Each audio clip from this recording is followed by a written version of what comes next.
Hello there. Thank you for tuning in to the Above the Net SWAC Volleyball News Show. You are listening to your host, Tamika Newman, volleyball analyst, two-time SWAC graduate, 2006 SWAC Volleyball Player of the Year, former SWAC coach. To make a long story short, hashtag I am SWAC. This segment of Dr. Mike Prince's already popular show intends to highlight elite performances by teams and individuals, interview current and former players in order to give youth coaches, parents, and players an inside look into a SWAC volleyball program. Today's guest is no stranger to the show. She is a Prairie View alumni and the first-year head coach down on the Hill. So we won't waste time with bio stuff. We're going to get right into the show. But first, thank you so much, Cherre, for coming on to the show. Yeah, no problem. Thank you for having me. So let's get into it. You guys have had an incredible year, taking the SWAC by storm, and definitely put Prairie View back in the conversation for a SWAC championship title. So talk about your expectations coming into the program, given where it was before you got there, compared to how the season has gone so far.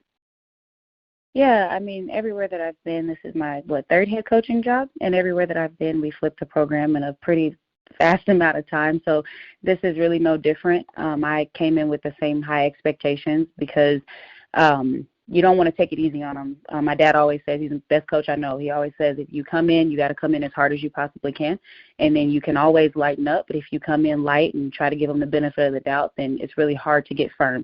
And so came in with the same exact expectation. The girls were hungry. They were ready for something new. They were ready to really push themselves past their limit, and so they made the transition fantastic for me. But, yeah, I mean, I fully expect it to be exactly where we are right now. Awesome. And yes, you have. Everywhere you've been, you've definitely made a turnaround in very quick time. Having said that, a lot of people, when they interview head coaches, they don't go right into this, but I like to highlight it. Talk about your assistant, who I know has played a big role in this. Tell me her name. Is it Darcy? Yes, her name is Darcy Kaiser. She actually was the first recruit that I brought in when I took over at East Central University. So she played for me for 2 years, and she came with me here, which I'm so grateful for her coming with me because she has been, truly a rock to me and just keeping me organized. I'm a coach. I never said that I could do anything else. No, I'm just kidding. No, but the stuff is just stuff that she's just really good at, and I don't do as well at those things. So we balance each other out very well, and it's been awesome having her here. Yes, you can totally see the chemistry that you have and the girls, the chemistry that in the relationship that they have with her, and we know it's always a good, solid assistant behind a successful program. So big ups to Darcy. Yes, for sure. So you guys did great in the conference honors on Monday, I think is when they released. You guys got 3 people on the list. Bailey Hewitt, Leah Lawson, and then Kylie Owen. So can you talk a little bit about what their role has been on the team and what it's meant to the team? Yeah, well, we'll start with Leah because she touches every ball. You know, she's basically the quarterback, quote unquote, the quarterback of the team. She also came with me from East Central. Very under-recruited when I first got her at East Central, and not really sure why, because she can run a really good offense, and as the years have gone on, she's just elevated her game. Stats don't lie. She leads the conference in assists, and rightfully so. She delivers a fantastic offense, but just a lot of leadership and a lot of growth out of her that I've seen on and off the court. But, a Noah setter would be where they are if hitters weren't putting the ball away. And so, we'll talk about Bailey Hewitt. Another freshman who was also committed to me at East Central, about 6'2", outside playing all the way around, just really solid as a freshman, taking on a huge role and a lot of pressure being put on her to be great right away. But she stepped up to the plate and she's done everything that I could ever ask for. She came in and she was not jump serving, and one day in practice we were like, Bailey, why are you not jump serving? She has this nasty, disgusting jump serve, and she gets a lot of and I'm like, why haven't you been doing this? So now she does a really, really fantastic jump serve. She goes on a lot of serving runs for us. But also just defensively, she's done a pretty good job in serve receive. And, of course, the last person that we're going to talk about is Kylie Owens. I mean, the kid she's a sophomore. She's insanely good. It's just everything just looks easy for her. When I first got here, I knew she could hit. That wasn't ever the question, can Kylie hit? We know she can hit, but it was everything else that I'm like, okay, you got to be able to pass balls, 3 balls all the time, maybe 2s every now and then, but you can't be getting ace because we're going to have more help for you. You're not going to get every single ball. So we really honed in on her passing, on her defense, and I mean, the kid is she's grown so much as an athlete, just all around. Balls don't hit the ground in front of her. Her serve receive is fantastic. No one's serving at her. And so she's just growing as an athlete, and she's been a huge part of our success. Clutch, like she's a clutch player, and so I'm super happy to have her here for real. Yes, I've watched the growth, got a chance to watch her a ton last year. And usually outside hitters from the high school level struggle and serve receive. Making that leap to college. So I'm so happy she added that to her game. And you're right. I mean, the kid is elite. Well, I'm excited to see her in the SWAC tournament. Talk about you guys have really run through the West. Not really a shocker for Prairie View. Has a long history of running through the West. The East had been a lot more competitive. I see some parity now in the West, but the East the East is a booger. Talk about playing those schools from the East, how you guys have kind of measured up against them. Yeah, I mean, I agree with you. Even to go back to when I played here, my senior, junior, sophomore year, we always won the West. I think the sophomore year is the only year that we didn't, and we lost to Grambling that sophomore year. But every other year we won the West. And so going that first crossover, I would say that at that point of the season, we were about almost midway through, and we were still trying to figure a couple of things out. So we played a super amazing game against Alabama State. Very similar teams, if we're being honest. I think a little bit more maturity. They're a little bit older than us because we're very young. But overall, I mean, pin for pin, defense for defense, we match up really well. So I'm excited to get to play them again. Kind of the same thing with FAMU. I think the girls, they come in and they're like, okay, either we're gonna practice or we're gonna play exactly how we warm up. And I feel like we kind of warmed up a little flat. So I remember looking at Coach Kaiser like, okay, this might be one of those games where it's just like pulling strings to get them going. Yeah. But so that was the first crossover, and second crossover we had Jackson right away. Kind of the same type of warm up as we had with FAMU. I'm like, okay, come on, girls, get going. And then after that, like playing Alabama A&M, they just kind of kicked it into gear. We swept them in 3 and played just a solid game. And ever since that game, we've been playing at that exact level. So I think that we really hit our peak at the end of that tournament, and it's been the same type of consistent play, the same type of consistent offense. Defense is picking up. So I think that we're hitting our stride at the perfect time. Definitely competitive programs just across the SWAC, and I'm super excited to see the growth in the SWAC as a whole. But we want those hard games. We want those games that are not just going to be given to us. You know, they have to grow as a team. And so I look forward to the competition. And I think more importantly, the girls look forward to loving up that challenge of being able to compete at a high level. So that'll be a really exciting part of the tournament. Yes, it will. You said a mouthful there with wanting that level of competition. You said something that's so funny about maturity. Some teams that aren't as mature have a few young players playing some big roles early. How they warm up is how they play. And as a coach, you can see it, and there's almost nothing you can do to stop it but beg them to pick it up because you know the result. And then there's some mature teams you can't tell by the warm-up. They usually kick it in gear and take care of business. But you absolutely said it right, and you're just stuck there like, oh, how did this happen? I can feel it. Yeah, absolutely. I think we're just kind of at the point here where, you know, it's like I'm tired of hearing myself talk, but it's like I have to stay on. I'm like, hey, this is not what we need. You got to do this. You got to do this. And I'm like, I know they're tired of hearing me. I'm tired of hearing me, but you're going to hear me until you do what I need you to do because this is the last week of practice. What are we doing? And they're just keeping going. But we've had some really good practices. And like I said, they've made this transition so fantastic for me. And so all credit absolutely goes to the team for what they've done and just being willing to take on an entirely different program, a different system, a different style of coaching, a different level of play that's expected out of them. They've really stepped up. I'm proud of them for real. Yes, you said something there. And it really, when there's those transitions with coaches, sometimes it can go terribly wrong. And we've seen from the start that the team has really embraced they've embraced discomfort, learning something new, being challenged every day, and that's a big reason for their success. So I hope that the youth players, or even college players that are listening to this, that buy-in is super important. And usually when you do, you're going to see a huge change in your season. So that buy-in is important, and it speaks volumes to the kids that you brought, of their character, and the kids that were already there who had amazing character, came from great programs, came from great coaches. So really proud of the young people that you inherited and brought in over there. So the SWAC tournament is at Prairie View. I get chills when I think about that. It's very nostalgic for me. As a former SWAC champion, we won it right there in the Baby Dome. It's actually nothing like it. I'm so excited that it's down there, that you're there. We're seeing this huge shift in the program. I think we're setting up something really nice, really amazing to happen next weekend.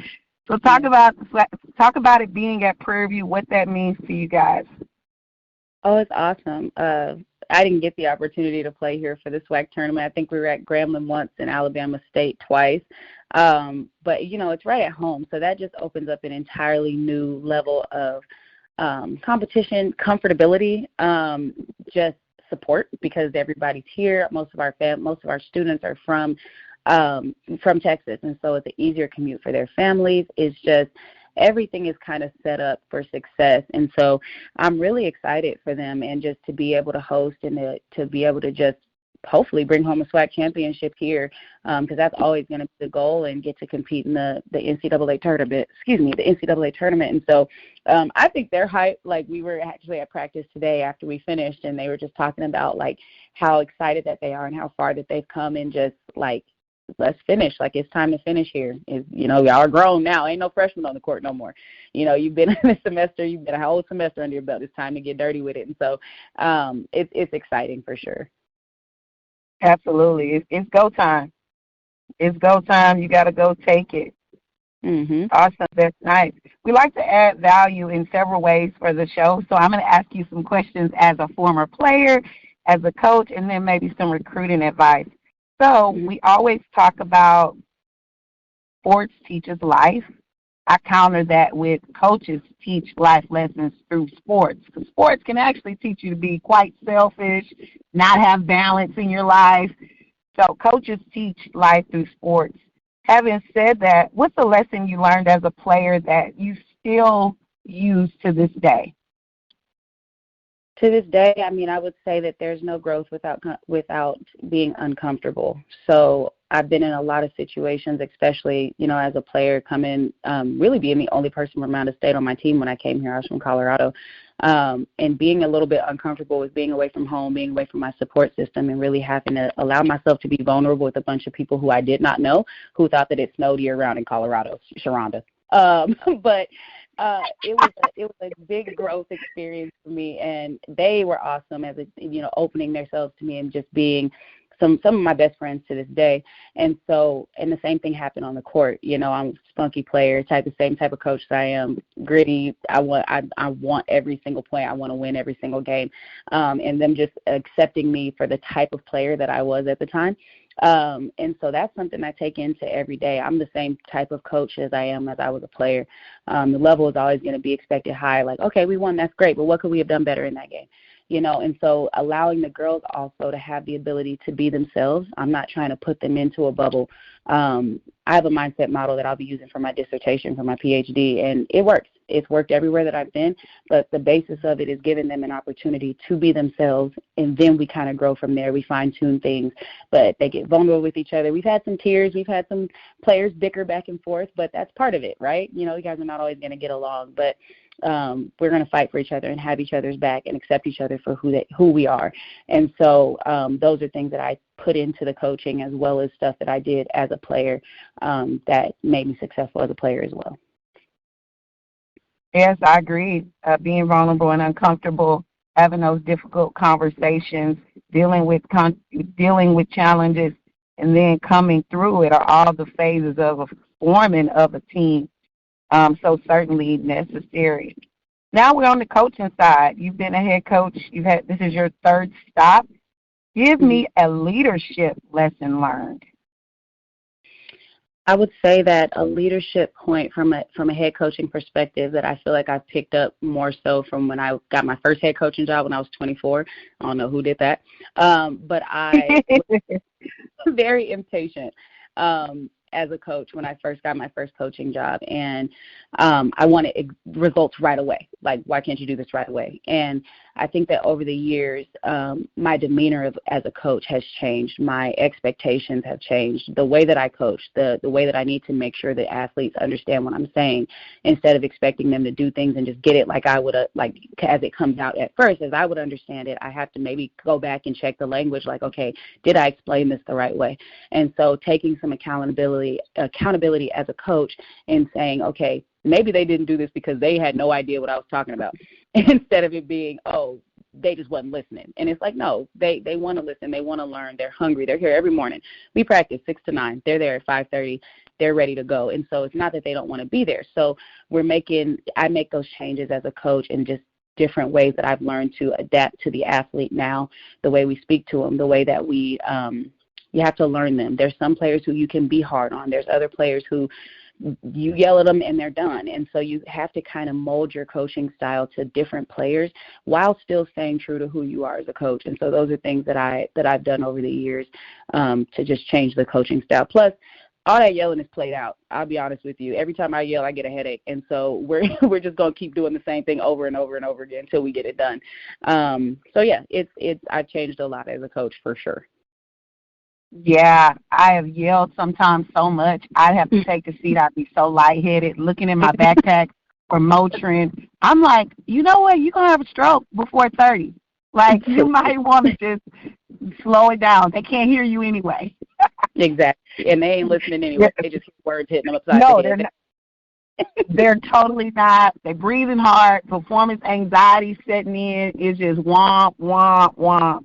So you're right. But more than that, you talked about that self-reflection. That's got to happen every year as a coach. We got to keep growing. We got to look at ourselves.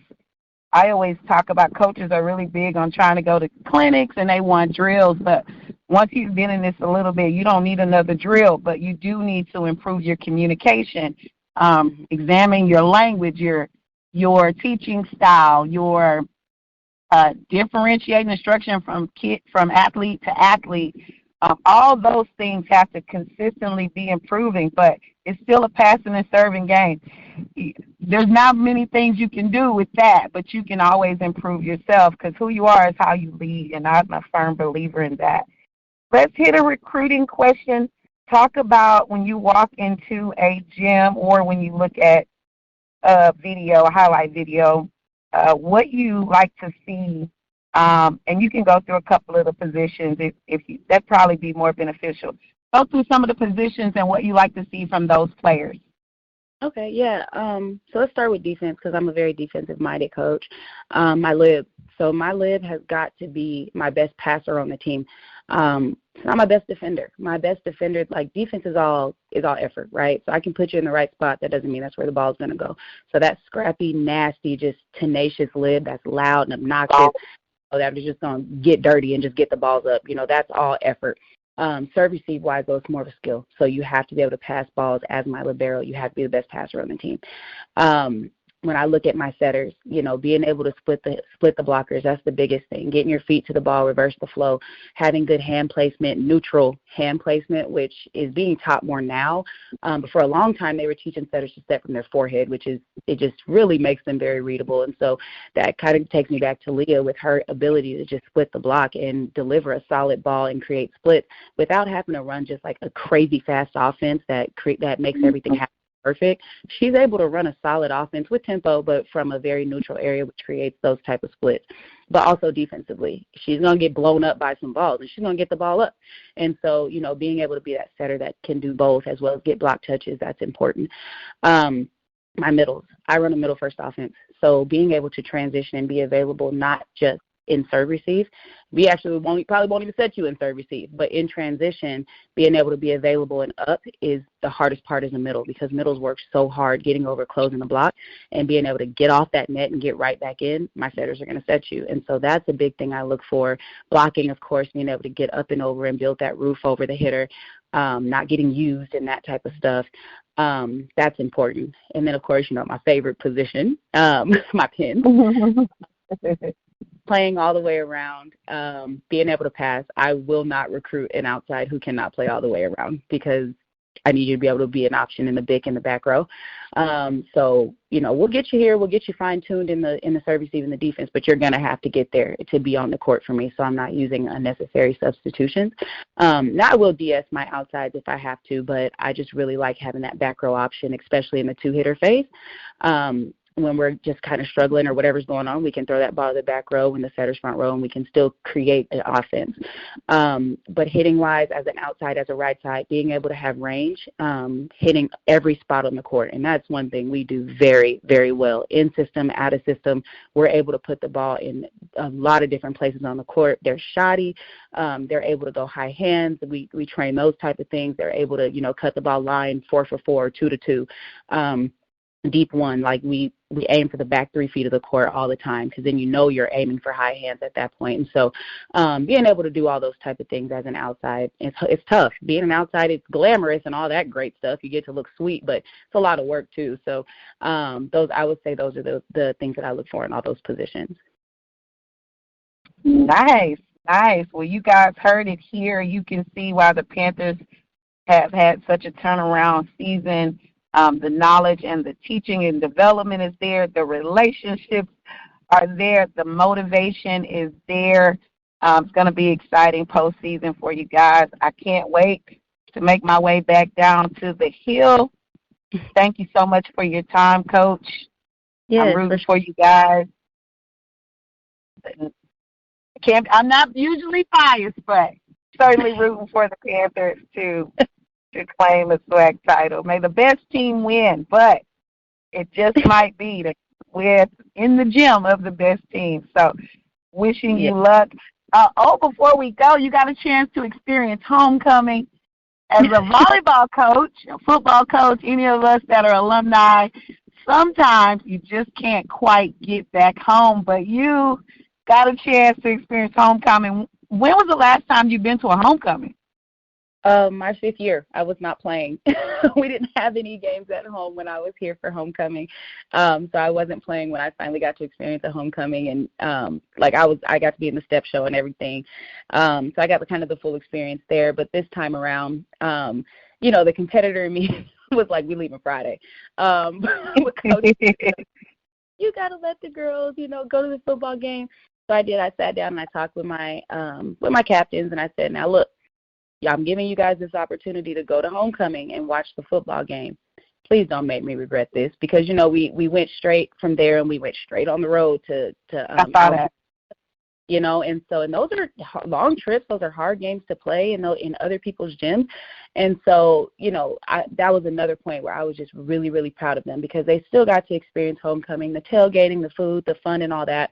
Got to watch the football game. But when we left, those young ladies were dialed in, and I was like, okay, this is good. You know, we can give them that flexibility to have fun, but then at the same time, like, still know they're going to come and get the work done. So, but it was a great experience. Homecoming was absolutely wild. There were 1 million people on this campus, but I think the most fun part that I had was just seeing people who I knew, who I hadn't seen in 12 years, that are really excited about volleyball, and just, it was really awesome to see everyone and all my line sisters. So I can't be more happy than that how it went last week. Yes, we can't. That's a whole nother show, Prairie View homecoming. But I've been to gazillion homecomings and HBCU campuses. We are the best in both of those areas. So You just got to come see it. We can't give you everything. You got to come see it. It is the best. Well, thank you, Coach. Enjoy prepping, finishing off senior night. You got Texas Southern. That game's always tricky. I've been on the winning end mostly, but Texas Southern has snuck in a few of those late season wins from Prairie View. In that second time you play them, I know you talking to the girls about taking that one very serious. But happy senior night. I'm excited, and see you next weekend. Yes, ma'am. Thank you for having me. Yes, ma'am.